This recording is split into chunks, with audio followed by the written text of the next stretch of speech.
दोस्तों नमस्कार, ये है मार्गदर्शन फॉर सिविल सर्विसेज। मैं अनुराग चौधरी। दोस्तों, विभिन्न प्रतियोगी परीक्षाओं के सामान्य ज्ञान और सामान्य अध्ययन के लिए भारत के भूगोल से संबंधित महत्वपूर्ण प्रश्नों के रिवीजन में इस वीडियो में प्रस्तुत है विविध प्रकार के प्रश्न। ये प्रश्न आपके आगामी परीक्षाओं जैसे यूपीपीसीएस प्रारंभिक परीक्षा, आरओ यानी समीक्षाधिकारी सहायक समीक्षाधिकारी, लोअर पीसीएस व अन्य राज्य लोक सेवा आयोगों जैसे उत्तराखंड, बिहार, राजस्थान और एमपीपीसीएस के साथ भूगोल विषय से आयोजित की जाने वाली अध्यापक भर्ती परीक्षाओं के लिए बहुत ही उपयोगी है। तो आइए शुरू करते हैं भारत के भूगोल के अंतर्गत विविध प्रकार के प्रश्न। पहला प्रश्न है, निम्नलिखित में से कौन शक्ति तथा खाद दोनों दे सकता है? नाभिकीय संयंत्र, तापीय संयंत्र, बायोगैस संयंत्र या फिर हाइड्रो इलेक्ट्रिक संयंत्र। तो याद रखिएगा बायोगैस संयंत्र, ऑप्शन सी आपका सही उत्तर है। दोस्तों, बायोगैस संयंत्र शक्ति और खाद दोनों दे सकता है। यह ऊर्जा का एक अच्छा स्रोत है। ये कृषि अपशिष्ट, गोबर, नगर निगम के कचरे और सीवेज आदि से उत्पादित होता है। अगला प्रश्न है, टिड्डियां भारत में प्रवेश करती हैं कहाँ से? तो आप जान लीजिएगा, टिड्डियां भारत में पाकिस्तान से प्रवेश करती हैं। अगला है, द हिमालयन माउंटेनियरिंग इंस्टीट्यूट कहाँ पर स्थित है? आपको बताना है। उत्तरकाशी, देहरादून, दार्जिलिंग या शिलांग में? तो सही उत्तर दार्जिलिंग में, ऑप्शन सी आपका सही उत्तर हो जाएगा। The Himalayan Mountaineering Institute Darjeeling Paschim Bengal में स्थित है। अगले प्रश्न पर आते हैं, डायमंड हार्बर और साल्ट लेक सिटी कहाँ पर स्थित है? आपको बताना है। ऑप्शन है आपके कैलिफोर्निया, फ्लोरिडा, हांगकांग या कोलकाता में। तो सही उत्तर है कोलकाता, पश्चिम बंगाल, ऑप्शन डी। याद रखिएगा, डायमंड हार्बर और साल्ट लेक सिटी कोलकाता में स्थित हैं। अगला प्रश्न है, वन महोत्सव किससे संबंधित है? देखिए, वृक्षों को काटने से, वृक्षारोपण से, वृक्षों का आनुवांशिक परिवर्तन या खेती में बढ़ोतरी से। तो सही उत्तर है वन महोत्सव वृक्षारोपण से संबंधित है और इसमें विभिन्न प्रकार के वृक्ष जो कि मानव जीवन के लिए, पशुओं, पशु पक्षियों के लिए आवश्यक होते हैं, उनको लगाया जाता है ताकि पृथ्वी का पारिस्थितिक संतुलन बना रहे। अगला प्रश्न है, उत्तर भारत में बाढ़ की घटनाएं हाल में क्यों बढ़ीं? वार्षिक वर्षा में वृद्धि, बांधों में गाद अधिक जमने से, अपवाह क्षेत्र में वन कटाई में वृद्धि से या उपर्युक्त में से कोई नहीं। तो सही उत्तर अपवाह क्षेत्र में वन कटाई में वृद्धि से। आप जान लीजिए, अपवाह क्षेत्र में वनों की कटाई में वृद्धि के कारण उत्तर भारत में बाढ़ की घटनाएं बढ़ गई हैं। अगला है, निम्नलिखित में से किस पर्वतीय स्थल का नाम का अर्थ वज्रपात स्थल होता है? शिलांग, उटकमंड, गंगटोक या दार्जिलिंग? तो सही उत्तर दार्जिलिंग, ऑप्शन डी। याद रखिएगा, दार्जिलिंग को अधिक मात्रा में वर्षा और तूफान के कारण वज्रपात स्थल यानी द लैंड ऑफ थंडरबोल्ट के नाम से जाना जाता है। तो याद रखिएगा, दार्जिलिंग को भारत में लैंड ऑफ थंडरबोल्ट के नाम से जाना जाता है। अगले प्रश्न पर आते हैं, मालदीव का गंभीर पर्यावरण निम्न कोटिकरण किसके कारण माना जाता है?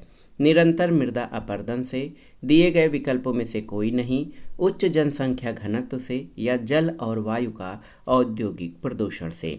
तो सही उत्तर है मालदीव का गंभीर पर्यावरण निम्न कोटिकरण या पर्यावरण अवनयन, ये उच्च जनसंख्या घनत्व से माना जाता है।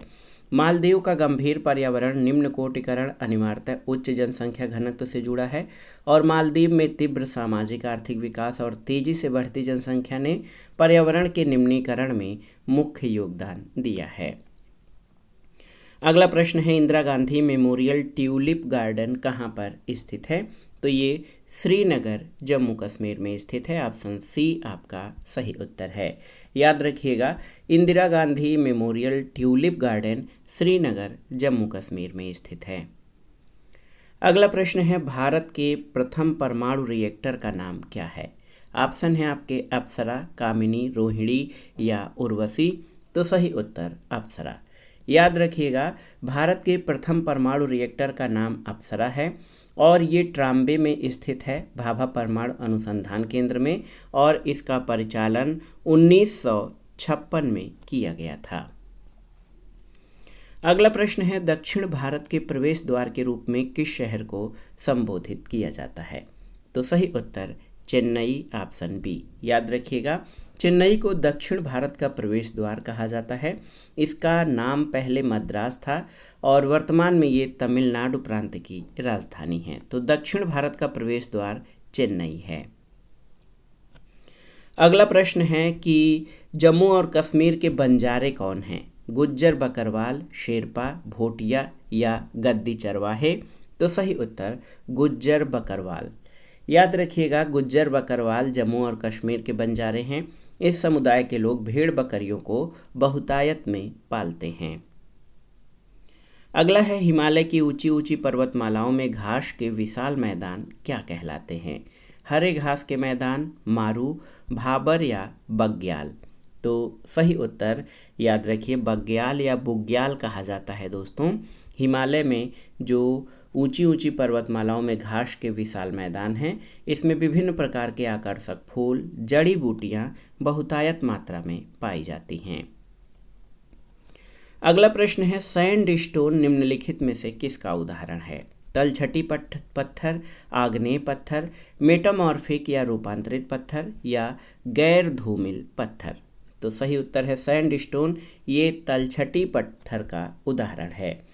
सैंडस्टोन सेडिमेंट्री रॉक का उदाहरण है। तलछटी चट्टानें पानी के बहाव द्वारा लाई गई बालू, मिट्टी आदि के परत दर परत जमने जाने के कारण एक बहुत लंबे समयांतराल के बाद बनती हैं।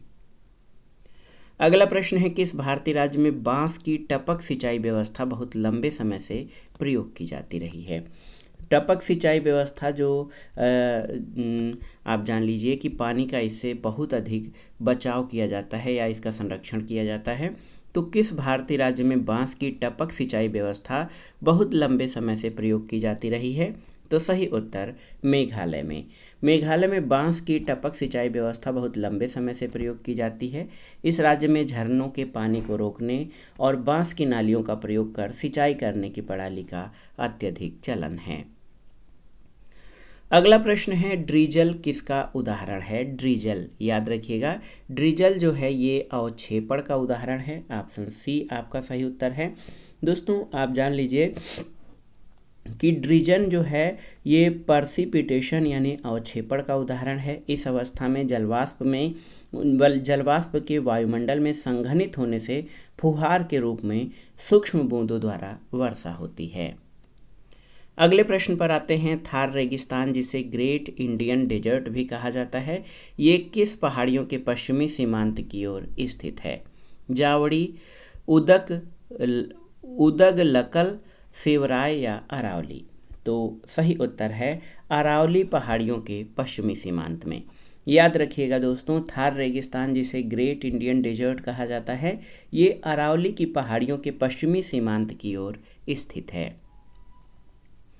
अगला प्रश्न आसान सा है, बहुत सारे साथी इसका उत्तर जानते होंगे। सिंधु जल संधि भारत और किस देश के बीच हस्ताक्षरित हुई थी? ऑप्शन है बांग्लादेश, पाकिस्तान, अफगानिस्तान और चीन। तो सही उत्तर है ये पाकिस्तान के साथ हस्ताक्षरित हुई थी। आपके लिए प्रश्न ये है कि सिंधु जल संधि भारत और पाकिस्तान के बीच कब हस्ताक्षरित हुई थी? तो याद रखिएगा 1960 यानी 1960 में। सितंबर 1960 में सिंधु जल संधि भारत और पाकिस्तान के बीच हुई थी और इस संधि पर भारत के तत्कालीन प्रधानमंत्री जवाहरलाल नेहरू और पाकिस्तान के राष्ट्रपति अयूब खान ने कराची में हस्ताक्षर किया था। अगला प्रश्न है, फ्रेंडशिप हाईवे जो चीन को किसके साथ जोड़ती है? भारत, पाकिस्तान, नेपाल या म्यांमार? तो सही उत्तर नेपाल। याद रखिएगा, फ्रेंडशिप हाईवे चीन को नेपाल के साथ जोड़ता है। इसे चीन नेपाल राजमार्ग के रूप में जाना जाता है। अगला प्रश्न है, दालचीनी मसाला मूलतः कहाँ का है? मलेशिया, अफगानिस्तान, भूटान या श्रीलंका? तो सही उत्तर है श्रीलंका, ऑप्शन डी। याद रखिएगा, दालचीनी मूलतः श्रीलंका का है। भारत में केरल और तमिलनाडु में इसकी पैदावार कम ऊंचाई वाले पश्चिमी घाटों में होती है। अगला प्रश्न है, कौन सा बांध अफगान भारत मित्रता बांध कहलाता है? तो सही उत्तर सलमा बांध, ऑप्शन सी। याद रखिएगा, सलमा बांध भारत अफगानिस्तान मित्रता बांध कहलाता है। ये बांध पश्चिमी अफगानिस्तान के हेरात प्रांत में चिश्त ए शरीफ नदी पर बना है। अगला प्रश्न है, भूमि में जल के रिसाव की प्रक्रिया क्या कहलाती है? आपको बताना है। अंतः स्पंदन, स्यंदन, टपकन या अवसादन? तो सही उत्तर अंतः स्पंदन, ऑप्शन ए। याद रखिएगा, अंतः स्पंदन वो प्रक्रिया है जिसके द्वारा जमीन की सतह का पानी मिट्टी में प्रवेश करता है और इस प्रक्रिया के द्वारा मिट्टी की जल अवशोषित करने की क्षमता का पता लगाया जाता है। चलिए अगले प्रश्न पर आते हैं। अगला प्रश्न बहुत ही महत्वपूर्ण है कि निम्नलिखित में से कौन पारंपरिक जल भंडारण संरचना नहीं है? आपको बताना है। यहाँ पर कई ऑप्शन आपके पास दिए गए हैं, टाँका, जोहड़, कुंड या हरियाली। तो सही उत्तर हरियाली जो है ये पारंपरिक जल भंडारण व्यवस्था नहीं है। याद रखिएगा, हरियाली जो है एक योजना है जल जो है वर्षा जल संग्रहण और इसके बचाव का। अगला प्रश्न है, 2015 में अंटार्कटिका में स्थापित नवीनतम रिसर्च बेस का नाम क्या है? दक्षिण गंगोत्री, मैत्री, भारती या लोटस? ये बहुत ही महत्वपूर्ण प्रश्न है। अंटार्कटिका में स्थापित भारत के तीसरे रिसर्च बेस का नाम भारती है, ऑप्शन सी आपका सही उत्तर हो जाएगा। और इसकी स्थापना 2012 में की गई थी और जबकि द्वितीय स्टेशन मैत्री है, इसकी स्थापना 1988-89 में की गई थी। भारत के पहले रिसर्च बेस दक्षिण गंगोत्री की स्थापना 1983 में की गई थी। अगला प्रश्न है, बृहदेश्वर मंदिर किस प्रकार की सामग्री से बना है? सोप स्टोन, ग्रेनाइट, बलुआ पत्थर या संगमरमर से? तो सही उत्तर आपका हो जाएगा ग्रेनाइट, ऑप्शन बी। याद रखिएगा, बृहदेश्वर मंदिर भारत के तमिलनाडु के तंजौर में स्थित है। ये मंदिर भगवान शिव को समर्पित है। इस मंदिर का निर्माण ग्रेनाइट पत्थर से किया गया है। इसे यूनेस्को द्वारा विश्व विरासत स्थल में शामिल किया गया है। अगला प्रश्न है, जंगल महल कहलाने वाला क्षेत्र किस राज्य में स्थित है? तो याद रखिएगा, जंगल महल ये पश्चिम बंगाल में स्थित है, ऑप्शन ए आपका सही उत्तर है। अगला प्रश्न है, भारत में आर्सेनिक समस्या मुख्य रूप से किसके कारण है? प्रभावित क्षेत्रों में भूपृष्ठ जल का अतिशोषण, पश्चिमभूमि में आर्सेनोपाइराइट का अतिशोषण, बिहार और बंगाल में कोयले का अतिशोषण या प्रभावित क्षेत्रों में भौम जल का अतिशोषण? तो सही उत्तर प्रभावित क्षेत्रों में भौम जल का अतिशोषण ये आर्सेनिक समस्या का मुख्य कारण है। अगला प्रश्न है, निम्नलिखित में से कौन सा एक सही सुमेलित नहीं है? अन्य विकल्प आपके सही सुमेलित हैं। यहाँ पर आप देखिए, लसुंदरा उष्ण स्रोत राजस्थान में सही नहीं है, अवलोली महाराष्ट्र में सही है, मणिकर्ण हिमाचल प्रदेश में सही है, सोहना हरियाणा में है। तो याद रखिएगा, लसुंदरा ये गुजरात राज्य में स्थित है, न कि महाराष्ट्र में। अन्य विकल्प आपके सही सुमेलित हैं। अगला प्रश्न है, निम्नलिखित युग्मों पर विचार कीजिए। परंपरा और राज्य, इनमें से कौन से सही सुमेलित हैं? तो सही उत्तर आपका हो जाएगा दोस्तों, आप देखिए, चपचार कुट त्योहार मिजोरम में सही है, खोंगजाम परवा गाथा गीत मणिपुर में सही है, थांगटा नृत्य सिक्किम ये आपका सही नहीं है। दोस्तों, मिजोरम के लोकप्रिय त्योहारों में मिमकोट, पालकोट, चपचार कोट में से चपचार कोट त्यौहार मार्च के महीने में मनाया जाता है। इसे झूम यानी जंगल की सफाई के बाद मनाया जाता है। खोंगजोंग परवा, गाथा गीत और थांगटा नृत्य ये मणिपुर की परंपरा है, सिक्किम की नहीं। तो 1 और 2 आपके सही सुमेलित हैं, ऑप्शन बी आपका सही उत्तर हो जाएगा। अगला प्रश्न है, निम्नलिखित युग्मों पर विचार कीजिए। शिल्प और किस राज्य की परंपरा है? इसके आधार पर आपको सही कूट से उत्तर का चयन करना है।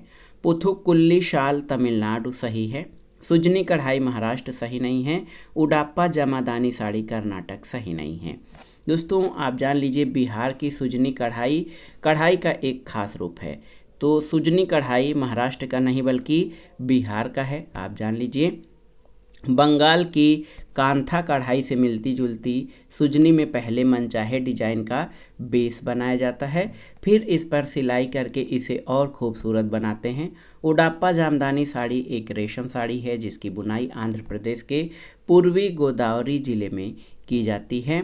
पुथुकोल्ली शाल जो है नीलगिरी क्षेत्र तमिलनाडु में निर्मित होता है।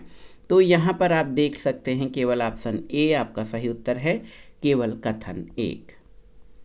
अगला प्रश्न है, भारत का कच्छ का रण किस लिए प्रसिद्ध है? ज्वारी मिट्टी के मैदान, उपजाऊ मृदा, घनी वनस्पति या सभी सही हैं? तो सही उत्तर है, भारत में कच्छ का रण ज्वारी मिट्टी के मैदान के लिए जाना जाता है। कच्छ का रण भारत के गुजरात राज्य के पश्चिमी क्षेत्र में कच्छ जिले में स्थित है।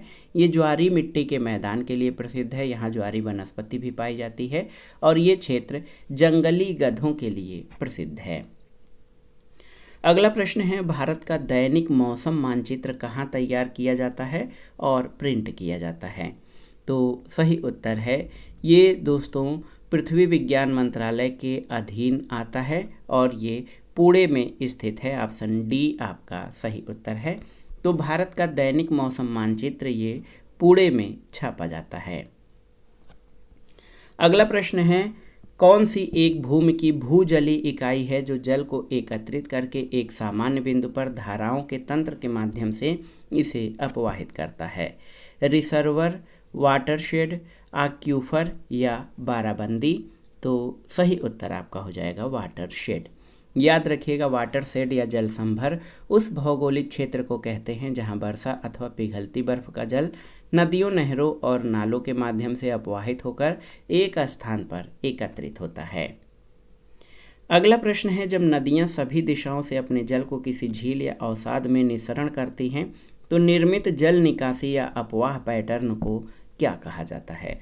वृक्षनुमा, अरीय, अभिकेंद्री या जालीनुमा? तो सही उत्तर अभिकेंद्री। दोस्तों याद रखिएगा, जब नदियां सभी दिशाओं से अपने जल को किसी झील या अवसाद में निस्सरण करती हैं तो निर्मित जल निकासी पैटर्न को अभिकेंद्री या सेंट्रीपेटल कहा जाता है। अगला प्रश्न है, स्टेनली जलाशय किस राज्य में स्थित है? तो आप जान लीजिए, स्टेनली जलाशय तमिलनाडु राज्य में स्थित है। कावेरी नदी पर स्थित इस जलाशय को मेट्टूर डैम के रूप में भी जाना जाता है। अगला प्रश्न और इस वीडियो का आखिरी प्रश्न है कि 0 माइल स्टोन को ब्रिटिश द्वारा स्थापित किया गया था, जो इस बिंदु का प्रयोग सभी दूरियों को मापने के लिए करते थे। ये कहाँ पर है? मुंबई, कोलकाता, नागपुर या नई दिल्ली?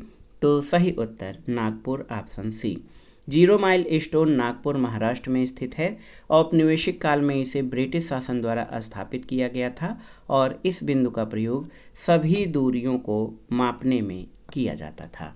तो दोस्तों ये था आज का वीडियो, भारत के भूगोल के अंतर्गत विविध प्रकार के प्रश्नों का संकलन जो आगामी विभिन्न परीक्षाओं के लिए बहुत ही उपयोगी है। आप इन प्रश्नों को अच्छे से तैयार कर लीजिए।